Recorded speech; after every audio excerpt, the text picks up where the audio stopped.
Saudara sekalian, Bapak Ibu. Gak terasa ya, sudah masuk ke Desember. Hari ini kita bahas tentang kasih Bapa, kasih Tuhan. Accepting God's love. Saya mau saksi dulu.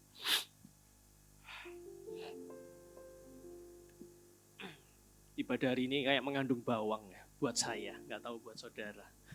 Rasanya bersyukur banget bisa sampai di penghujung tahun Desember. Kurang lebih 2 minggu lalu, hari Senin nih, awal minggu, pagi-pagi, jam 8.30, saya udah di kantor, siap-siap jam 9 mau meeting. Tiba-tiba telepon berdering, saya angkat, saya lihat, istri saya yang telepon gitu. Tak angkat, kenapa? Ada perlu apa kok telepon pagi-pagi? Barangkali ada yang urgent. Kaget saya ditanya, dengar pertanyaannya. Yang, kenapa? Cat tembok rumah kita itu kode warnanya apa ya gitu. Waduh, kaget saya pagi-pagi telepon kirain ada apa, ternyata nanya kodenya cat tembok rumah. Loh kenapa gitu. Itu loh tante-tante di sebelah datang ke rumah ketok-ketok. Tiba-tiba nanya, cat tembok rumahnya kok bagus, warnanya apa, pakai merek apa, masih nyimpen enggak? Ditanyain lengkap detail. Ya namanya bapak-bapak ya, saya selalu nyimpen hal-hal yang penting kayak begitu di handphone. Saya ya tunggu tak telepon, tak tutup dulu teleponnya. Kenapa? Tak lihat dulu. Harusnya saya pasti nyimpen. Karena kalau nggak nyimpen, kalau mau ngecat lagi bingung, harus ganti warna dong gitu ya. Singkat cerita cari ketemu, telepon lagi istri saya, kemudian saya kirim fotonya, udah case close selesai. Terus di tengah telepon itu saya bercanda. Kita kan biasanya kalau malam kan jalan-jalan malam gitu, habis makan malam jalan-jalan ngobrol gitu ya, muter-muter di komplek rumah. Terus saya bercanda sama istri saya, ntar malam kita gantian datang rumahnya tante itu, kenapa kita ketok-ketok? Nah terus buat apa? Dia tanya begitu. Kita ajak tantenya main ke rumah kita malam, nanti beda loh view-nya kalau malam. Tembok rumahnya dikasih warna kayak begini sama sorotan lampu begini-begini beda, biar tantenya terinspirasi lagi. Ketawa kita gitu kan. Siang hari saya dikabarin lagi jam 12 siang. Kenapa? Listrik rumah mati, bilang gitu. Oh iya tak, ya biasalah ya listrik rumah mati, ya sudah nanti tunggu kan nyala. Gitu. Jam 5 sore dikabarin lagi, listriknya belum nyala loh gini. Loh iya tak gitu, iya. Terus saya keluar rumah lihat ke depan, kok tetangga-tetangga lampunya nyala semua ya rumahnya. Cuman rumah kita doang yang lampunya mati gitu. Waduh ini masalah. Jadi udah dari jam 12 sampai jam 5 baru ketahuan kalau yang mati cuman listrik di rumahnya kita. Tetangga-tetangga it's okay, nyala semua. Akhirnya telepon ke pengaduan PLN 123. Udah diangkat operatornya bilang, oke Bu, istri saya yang telepon waktu itu. Oke Bu, nanti dikirim petugas ke sana. Berapa lama Pak kurang lebih? Ya kurang lebih butuh waktu 3 jam. Lu, jam 5 telepon berarti jam 8 nih baru datang. Alamat gelap-gelapan gitu ya.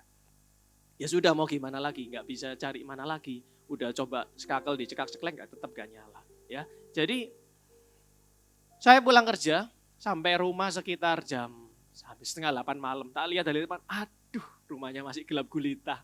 Berarti belum nyala nih gitu. Udah masuk rumah selesai, nggak datang ya gitu. Telepon lagi ke PLN-nya. Oh iya sudah bertugas ke sana ini, ditunggu. Singkat cerita jam setengah 9 malam baru datang. Setengah 9 malam baru datang. Kebetulan waktu hujan, jadi memang banyak laporan, gangguan. Setengah 9 malam perbaikan, bukan di rumah saya yang rusak, ternyata di gardu depan yang rusak. Jam 9 listriknya bisa nyala, puji Tuhan. Gitu ya. Terus saya iseng-iseng, saya dalam hati itu saya ketawa. Ya ampun, tadi sudah bercanda sama istri saya. Gak jadi dong ngajakin tantenya mampir ke rumah kita malam ini lihat-lihat. Kenapa? Enggak ada listriknya, masa jam 9 malam sekarang baru mau ketok rumahnya dia gitu. Kemudian saya berpikir, kenapa ya kok hari ini tuh Tuhan izinkan cuman rumah kita yang mati, gitu. Rumah lain bisa nyala. Lalu tiba-tiba terbesit satu pewahyuan lah, satu pembelajaran. Sebagus apapun rumahnya, semenginspirasi apapun rumah itu, tapi kalau nggak ada listrik di rumah itu, mati, nggak ada kehidupan di dalamnya. Gelap. Padahal kalau siang tadi menginspirasi orang sampai orang datang mengetok pintu. Tapi ketika malam itu datang, gelap itu datang, dan gak ada listrik di rumah itu. Kayak rumah kosong, kayak rumah hantu, gelap. Begitu pula dengan hidup kita. Sebagus apapun hidup kita, pencapaian, keberhasilan, kesuksesan, semenginspirasi apapun hidupmu, tapi kalau gak ada kasih Tuhan di sana, gak ada kehidupan. Amin.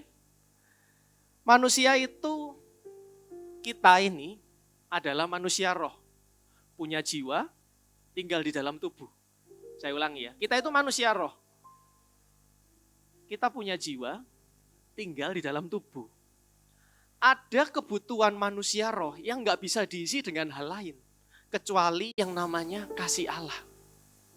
Seringkali manusia itu mencoba mengisinya lewat prestasi, lewat achievement, pencapaian, pengakuan, lewat validasinya orang, lewat penerimaan komunitas, penerimaan sosial.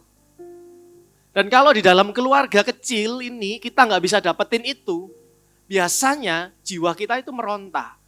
Pengen dapat itu di mana? Ada yang cari di kantor. Ada yang cari pengakuan, achievement, prestasi di dalam karirnya, di komunitasnya. Bahkan ada yang cari itu di gereja. Nah, tentu saja satu tempat yang tadi saya bilang di dalam roh kita, itu tetap gak bisa diisi.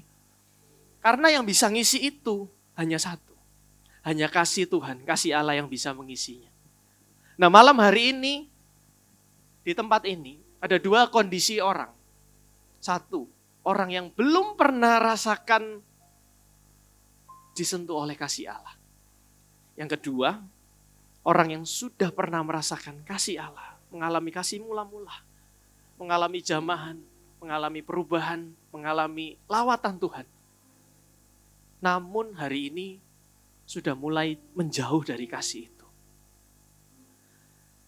So malam hari ini saya mengajak teman-teman, mari kita buka hati kita dan kita mulai kenal lebih dalam apa itu kasih Allah. Merasakan kembali mungkin yang sudah lama kerasa menjauh daripada kasih Allah itu.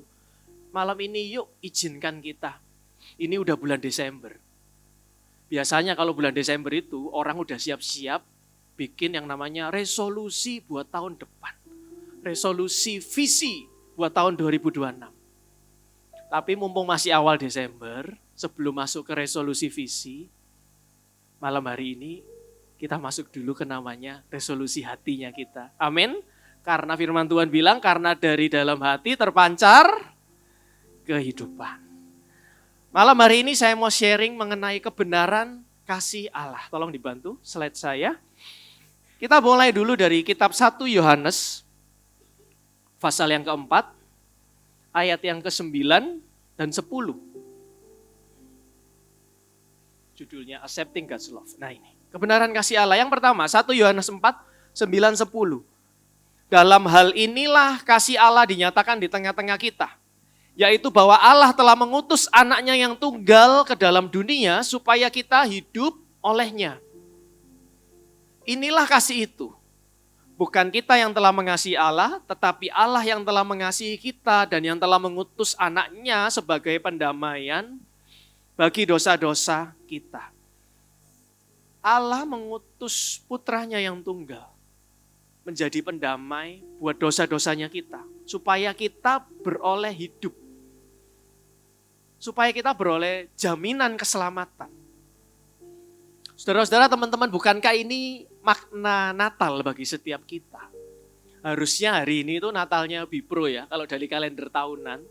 Tetapi kita mengikuti kalender tahunannya dari gereja pusat, Betani Pusat. Natalnya digeser minggu depan. Tapi dalam satu skop yang lebih besar, Natal generasi muda Betani. Mulai dari teens, youth, sampai Bipro, bahkan nanti dari teman-teman perwakilan dari Sinode Gereja Betani Indonesia, dari luar kota nih, dari Salatiga, dari mana akan datang semua ke sini. Kita beribadah sama-sama di hall atas. Ya, jadi Natal itu wujud kasih Allah kepada manusia. That's why bulan ini kita akan bahas mengenai God's love, mengenai kasih Allah bagi kita semua. Nah, apa kebenaran pertama dari kasih Allah? Malam ini saya mau sharing 3 hal. Yang pertama adalah kasih Allah itu sempurna dan kekal. Mengapa kok dibilang kasih Allah itu begitu sempurna? Berkorban buat teman baik kita, buat keluarga kita, buat orang yang kita kasihi. Itu wajar. Tapi kalau Tuhan, Yesus Kristus, berkorban bagi orang-orang, bagi kita, saudara dan saya yang berdosa, ini yang gak bisa dipahami. Ini yang out of the box, ini yang beyond, ini yang luar biasa. Hanya kasih yang agape yang bisa kayak begitu. Sulit buat kita untuk menyamai kasihnya itu. So that's why saya bilang malam hari ini, kasih Allah itu sempurna. Dan puji Tuhan, kasih yang sempurna itu sifatnya kekal, gak sementara. Sehingga kalau saya boleh bicara malam hari ini, saya tulis di sana, kasih Allah tidak diberikan kepada orang yang sempurna. Tetapi merupakan anugerah kepada orang yang percaya kepadanya. Kasihnya Tuhan itu yang sempurna.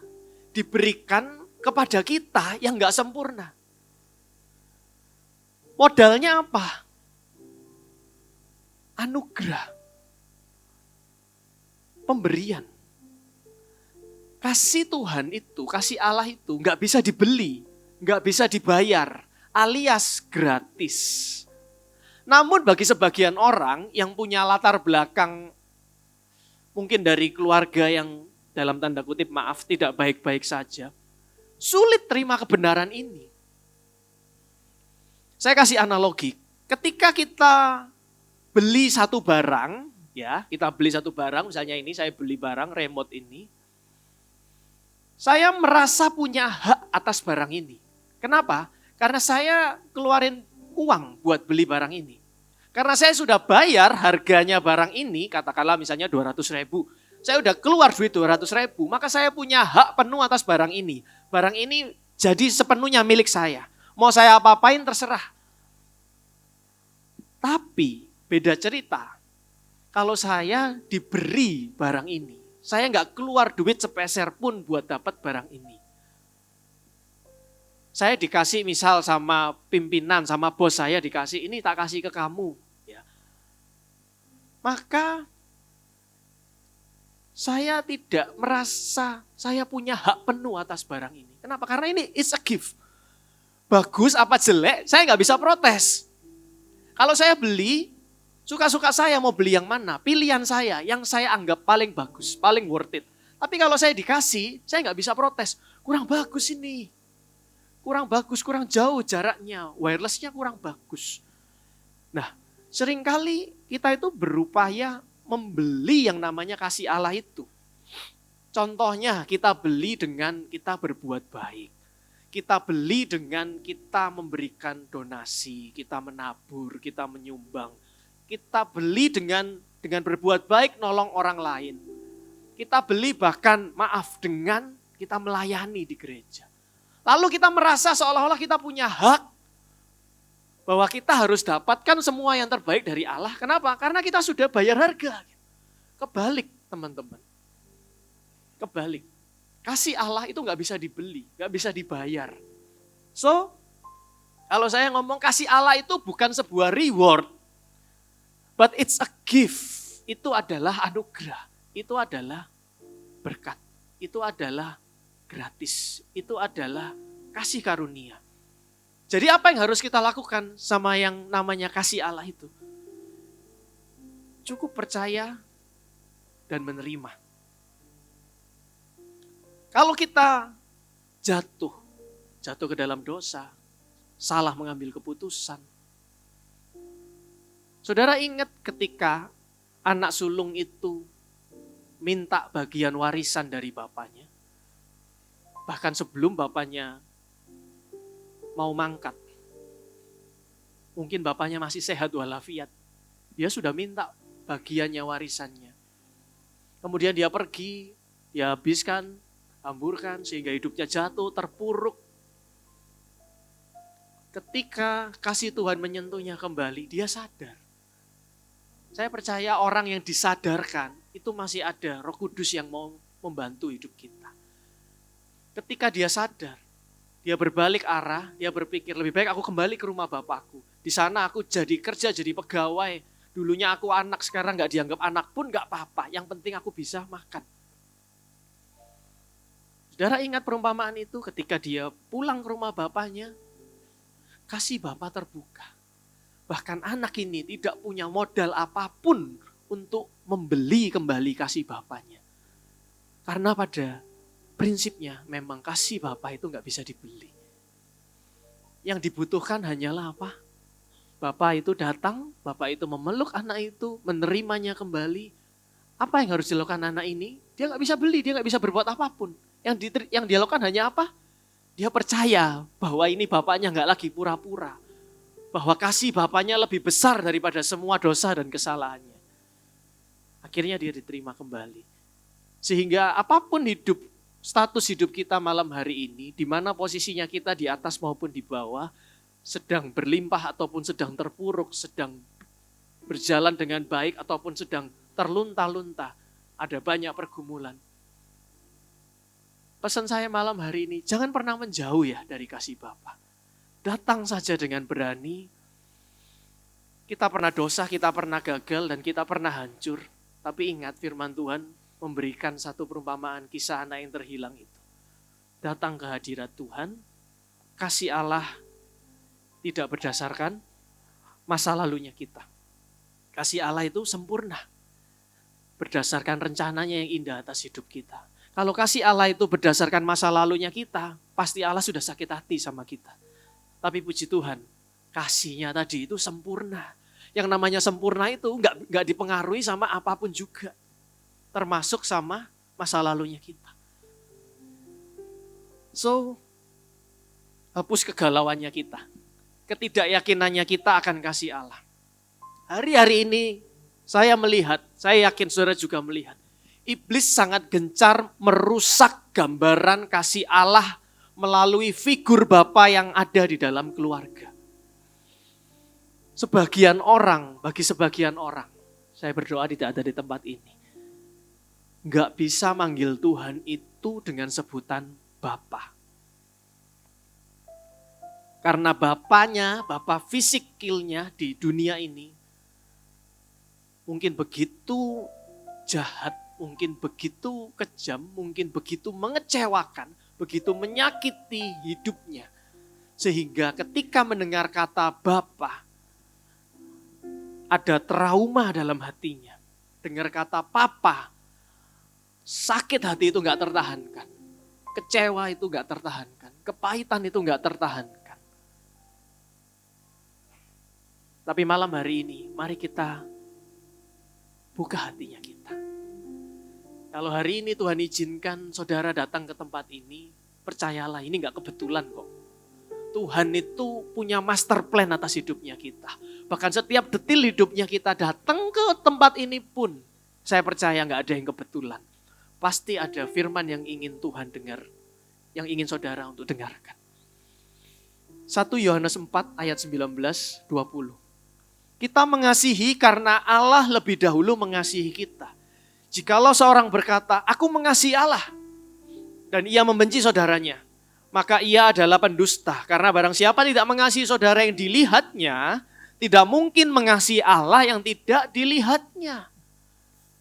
Malam hari ini, mari buka hatinya kita.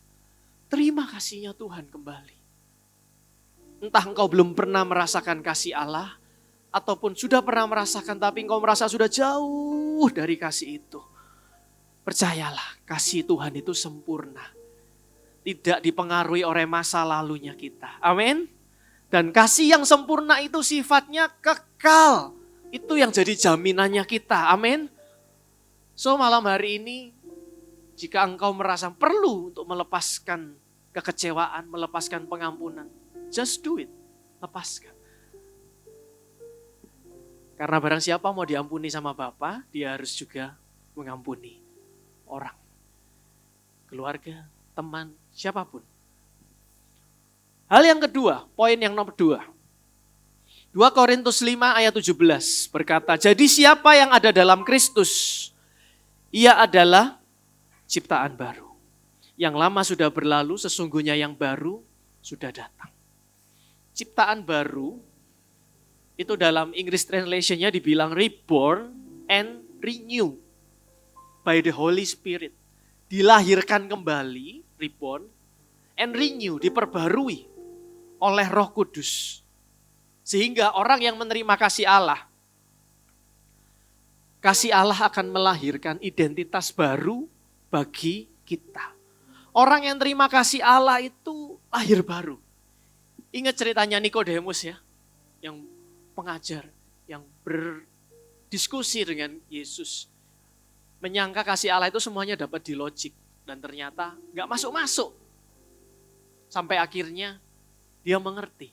Oh, kasih Allah itu melahirkan sebuah identitas baru. Yang lahir baru bukan fisiknya, tapi identitasnya.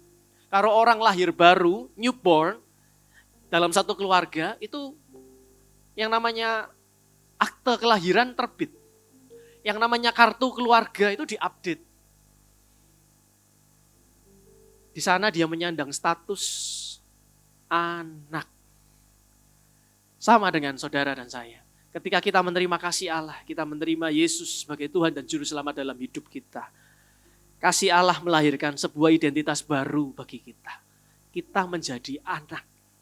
Orang yang terima kasih Allah, hatinya itu merasa secure. Identitas hidupnya sudah clear. Clearnya apa? Statusnya anak Allah. Saya kasih analogi lagi biar gampang ya. Saudara bayangkan, andaikan saudara dan saya, kita itu sebagai anak dari seorang bos besar yang punya perusahaan besar.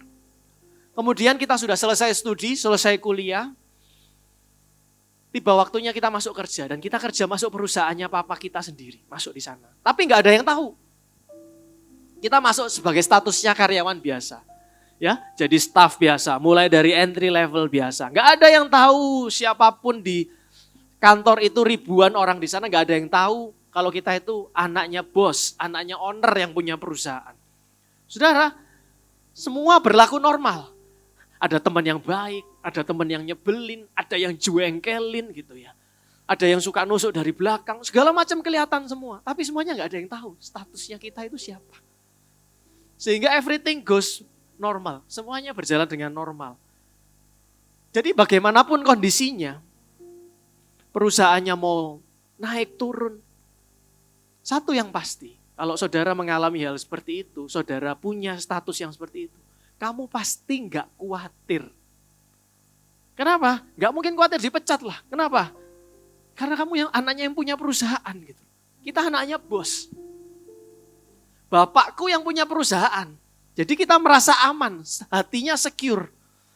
Jadi kita nggak perlu sampai membuktikan status kita kepada siapapun. Orang lain nggak perlu tahu kok. Kalau saya itu anaknya bos. Kenapa? Karena saya yakin. I will be safe. Saya pasti aman di dalam perusahaan ini. Demikian juga kalau kita itu ngerti statusnya kita sebagai anak Allah. Tuhan itu yang punya semesta, Tuhan yang punya seluruh bumi, Tuhan yang punya hidupnya kita. Apapun yang terjadi, just back to our identity. Kita itu anak Allah. Gak usah takut, don't worry. Identitasnya kita clear, kita anak Allah. Kita anak Tuhan yang punya semesta ini. Gak mungkin terjadi apa-apa.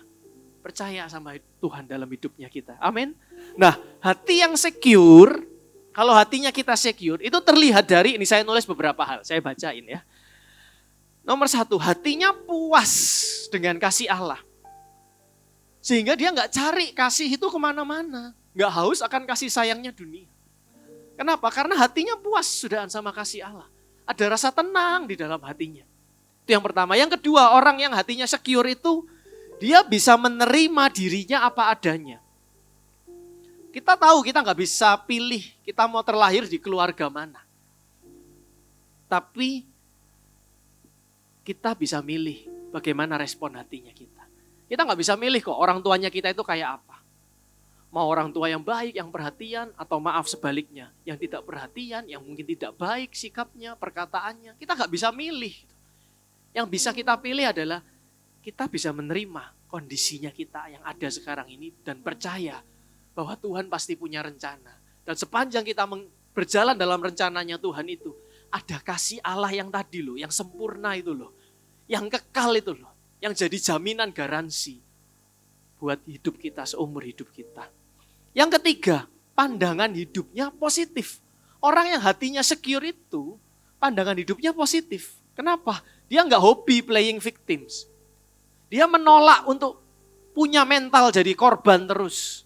Kenapa? Karena dia tahu apa yang terjadi meskipun itu buruk, saya bukan korban. Saya sedang mengalami proses daripada Tuhan.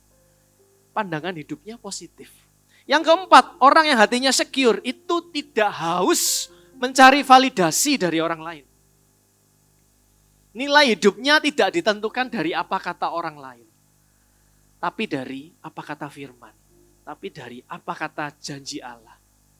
Ini orang yang hidupnya secure. Dan yang terakhir, orang yang hatinya secure itu terlihat dari punya kapasitas hati yang besar. Maksudnya gimana? Kalau lihat orang lain sukses, itu ikut senang. Amin. Saudara, orang-orang yang hatinya secure bisa lambaikan tangan. Puji Tuhan. Buka hati, terima kasih Allah. Ingat, kasih Allah itu sempurna, kasih Allah itu kekal. Dan kasih Allah melahirkan identitas baru bagi kita. New identity. Your heart will secure in God's loving hand. Amin. Nomor 3, terakhir. Cepat waktunya, tinggal 5 menit. Firman akan menjaga kasih Allah dalam hati kita. Saudara, cara menjaga kasih Allah supaya enggak padam, itu dengan firman Tuhan. Tanpa kenal kebenaran firman, pemahaman kita akan kasihnya Tuhan, itu ya gitu-gitu aja. Bahkan seringkali itu meleset, keliru, salah arah. Oh, salah paham ternyata. Kita perlu firman. Kita perlu Roh Kudus buat menuntun hidupnya kita. Saya kasih analogi lagi. Ini hari ini 3 poin, analoginya juga 3. Saudara pernah sakit? Pasti pernah ya, namanya manusia pernah sakit. Kalau lagi sakit, gak enak badan, biasanya bawaannya itu gak nafsu makan. Mau makan apapun juga, meskipun itu makanan favoritmu, kalau dimakan, rasanya, orang Jawa bilang, orang Surabaya bilang, anyep, hambar. Kenapa? Kalau lagi sakit, makan apapun juga, seenak apapun itu, rasanya hambar. Tapi kita tahu, kalau kita mau sembuh, kita tetap harus makan. Meskipun gak enak, paksa makan. Meskipun cuma 2-3 sendok nasi, makan. Pokoknya ada asupan yang masuk. Kenapa? Karena kalau gak makan, gimana caranya mau sembuh? Sama dengan rohnya kita. Manusia rohnya itu, kalau lagi sakit, saudara mau baca firman itu males. Gak nafsu, gak ada keinginan sama sekali.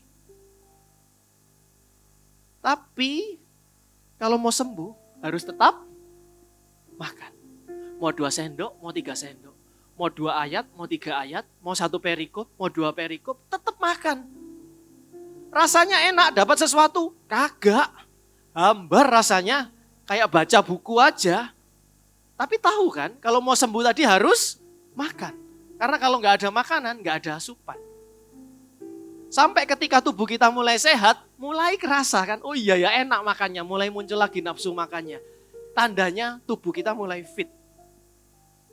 Kalau saat ini kita makan firman, kok kerasa hambar ya, kerasa anyep ya. Maybe. Roh kita sedang nggak sehat. Nggak apa-apa, makan aja terus. Makan terus lahap. Nanti lihat. Api itu akan mulai menyala lagi. Kecil kayak lilin. Rasa firman tadi itu nikmatnya akan mulai muncul lagi. Yang rasanya hambar akan mulai, iya ya, firman Tuhan kok kerasa mulai hidup ya dalam hidupku. Sama, manusia jasmani, manusia roh tetap butuh makan. Mau hambar, mau gak ada rasanya, mau sudah mulai muncul lagi nafsu makannya, terus makan firman. Karena kita harus tahu, gak ada jalan pintas. Gak ada yang namanya pakai joki, nitip absen. untuk roh kita itu bisa sembuh, nggak ada. Ya, 1 Korintus pasal yang kedua, ayat 4 dan 5. Saya begitu ingat ayat ini, nancep. Sejak pertama kali dapat pewahyuan ini, entah berapa tahun yang lalu, yang pasti lebih dari mungkin 10-15 tahun yang lalu. Baik perkataanku maupun pemberitaanku tidak kusampaikan dengan kata-kata hikmat yang meyakinkan. Tetapi dengan keyakinan akan kekuatan roh. Supaya iman kamu jangan bergantung pada hikmat manusia, tetapi pada kekuatan Allah. Paulus ketika ngomong kepada jemaat di Korintus, dia bilang seperti itu. Saya ini ngajar kamu. Nyampein firman, nyampein pewahyuan, nyampein kebenaran firman. Itu tidak kusampaikan dengan pinternya saya. Tidak kusampaikan dengan kata-kata yang menginspirasi. Supaya apa? Supaya iman orang-orang yang mendengar firman itu enggak bergantung kepada hikmatnya manusia. Tidak bergantung kepada hikmatnya Paulus. Supaya jemaat itu tidak bergantung pada hikmat sang pembicara. Tetapi bergantung pada kekuatan Allah. Iman bergantung pada kekuatan Allah. So, apa yang Tuhan rindukan buat kita malam hari ini, teman-teman? Kasih Allah itu bisa dijaga dengan firman Allah, dengan firman Tuhan. Jangan pernah berhenti untuk terus makan firman Tuhan. Apa yang Tuhan rindukan? Intimacy. It's not about inspiration. Intimacy, gak cuman inspirasi. Ayat-ayat punya WA group kan? Di WA-nya ada berapa grup? 20, 30, 50? Ya. Biasanya tiap pagi, sore apa ada aja yang masuk. Jeling. Ada yang ngirimi firman, ada yang ngirimi kata-kata inspirasi. Ya, di WA group, belum di IG, belum di TikTok, banyak. Boleh gak? Boleh. Tapi rohnya kita jangan cuma makan itu. Itu sekedar inspirasi. Yang Tuhan rindukan adalah intimacy. Datang ke ibadah bukan gara-gara lihat pendetanya siapa yang mau khotbah. Saudara tahu di zaman jemaat mula-mula kalau perhatikan baik-baik itu rasul-rasul baru bertobat. Murid-murid Yesus itu baru bertobat dari latar belakangnya masing-masing yang kita tahu bukan dari hamba Tuhan semua. Tapi ketika jemaat mula-mula itu begitu menerima kasih Allah, mereka datang bersekutu, beribadah. Saudara lihat, yang membawakan firman siapa? Murid-murid Yesus sebelum mereka terkenal. Tapi firman Tuhan katakan berapa orang yang bertobat? Ribuan orang bertobat. Jadi pertobatan itu bukan karena hamba Tuhannya yang terkenal, bukan. Tapi karena imannya itu loh, gak bergantung pada hikmat manusia. Tapi bergantung kepada kekuatan Allah. Apa yang Tuhan rindukan selain intimasi? Relasi, bukan transaksi. Jadi bukan aku dapat apa, bukan aku bisa mendapat inspirasi apa, tapi apa yang aku bisa berikan buat Tuhan. Kita melayani bukan karena kita ingin merasakan berkatnya Tuhan. Enggak, kita melayani itu karena hatinya kita meluap dengan ucapan syukur. Karena Tuhan begitu baik. Saya bersyukur tadi yang di sini berdiri, Bro Abed ya. Saya ingat pertama kali Bro Abed datang ke sini mungkin beberapa bulan yang lalu ya, atau udah 1 year ya. Saya ingat saya kenalan pertama kali di lorong sebelah sini sama Bro Abed ini dari Kediri. Kerja di perbankan. Ingat saya. Puji Tuhan hari ini sudah bisa melayani Tuhan. Semangat Bro Abed. Saya senang banget lihat orang bertumbuh melayani di tempat ini. Mari beri kemuliaan buat Tuhan. Lihat orang bertumbuh bersama, melayani, bahkan nanti memenangkan jiwa. Gak ada kebahagiaan yang lebih besar daripada itu. Ayo saudara-saudara, Bapak Ibu, melayani Tuhan. Dan pelayanan itu yang akan bantu menjaga langkah hidupmu tetap dalam poros kehendaknya Tuhan. Amin. Apa yang Tuhan rindukan? Intimasi, relasi, dan persekutuan. Lebih daripada sekedar performa. Yang namanya skill, yang namanya talenta itu tetap harus dikembangkan. Tapi jangan lupakan esensi dari persekutuan pribadi dengan Tuhan. Karena, dengar baik-baik ya ini ya. Tanpa ada persekutuan, akan lahir persaingan. Tanpa ada persekutuan, akan lahir persaingan. Kalau ada persaingan, itu akan memicu perselisihan. Ketika ada perselisihan, ujungnya adalah perpecahan. Itu yang selalu iblis carut-marut dalam komunitas di gereja. Saya ulangi ya, tanpa ada persekutuan dengan Tuhan, akan lahir persaingan antar sesama. Kalau ada persaingan, akan memicu yang namanya perselisihan. Kalau ada perselisihan, ujung-ujungnya itu perpecahan. Apa yang Tuhan rindukan? Intimasi, relasi, persekutuan. Mari saya undang saudara bangkit berdiri. Malam hari ini saya percaya hadirat Tuhan ada di tempat ini, saudara. Tuhan itu mengasihi saudara dan saya apa adanya. Apa adanya. Dan malam hari ini jangan ada hati yang terdakwa, jangan ada hati yang tertolak. Meskipun kita pernah salah, percaya. Kasih Tuhan itu begitu besar bagi saudara dan saya.